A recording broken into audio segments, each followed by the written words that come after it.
Four suspects are in custody, suspected of being responsible for numerous car break-ins. Authorities say they might also be tied to an officer-involved shooting. News 11's Kelly Hoskins has been following the latest developments all day. She's live at City Police North Patrol. Kelly, what can you tell us? Well, Mike, investigators here at North Patrol, they have been very busy. As you mentioned, they say that these suspects are wanted for numerous car break-ins in our area and possibly connected to a shooting that left an officer injured.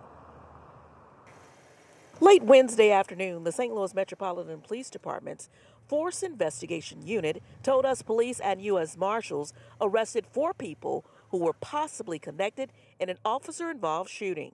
Detectives also say those same individuals arrested were wanted for numerous car cloutings throughout the metropolitan area. That vehicle was occupied by 4 individuals.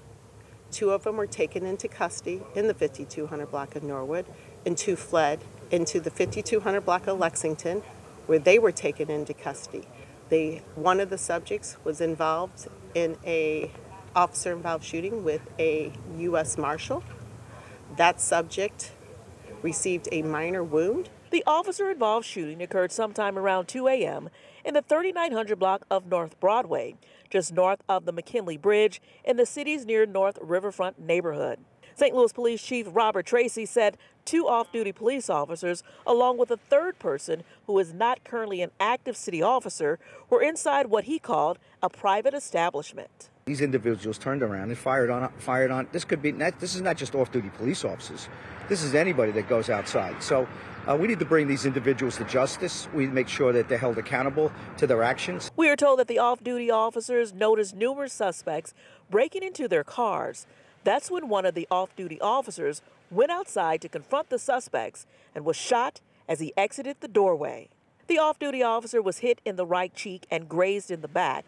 He returned fire. He did not hit any of the suspects who fled in a car. Vehicles being broken into that drew their attention outside.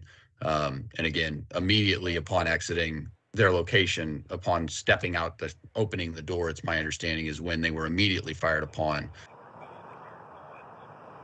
Now, we're told that the officer is expected to be released from the hospital later today.